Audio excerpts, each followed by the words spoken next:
నమస్కారం. సంచలనం TV news కి స్వాగతం. మధ్యాహ్న భోజనాన్ని పరిశీలించిన విద్యా కమిటీ చైర్మన్ షేక్ గౌస్. కర్నూలు జిల్లా గోనిగెండ్ల మండల పరిధిలోని గాజులదిన్న ప్రాజెక్టు సమీపం దగ్గర ఉన్న ఏపీ మోడల్ స్కూల్లో మధ్యాహ్న భోజనాన్ని పరిశీలించిన విలేకర్ గౌస్.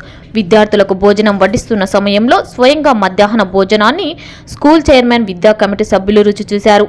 అలాగే స్కూల్ ప్రిన్సిపల్ షాహీనా పర్వీన్ను స్కూల్ వసతులు ఇంకేమైనా కొరత ఉన్నాయని తెలుసుకుని ఎమ్మెల్యే దృష్టికి తీసుకుని వెళ్లి వాటన్నిటిని సరిదిద్దేలా చూసుకుంటానని అన్నారు. ఈ సందర్భంగా విద్యా కమిటీ చైర్మన్ షేక్ గౌస్ మాట్లాడుతూ తనే స్వయంగా మధ్యాహ్నం భోజనం చేసి సంతృప్తి వ్యక్తం చేశారు. నాణ్యమైన భోజనం అందించినందుకు వంట ఏజెన్సీ గాజులదిన్న చంద్రను అభినందించి మనం మంచి పేరు తెచ్చుకొని మనకు అవకాశం కల్పించిన ఎమ్మెల్యే డాక్టర్ బివి జయనాగేశ్వర్ రెడ్డికి మంచి పేరు తేవాలని చైర్మన్ సూచించారు.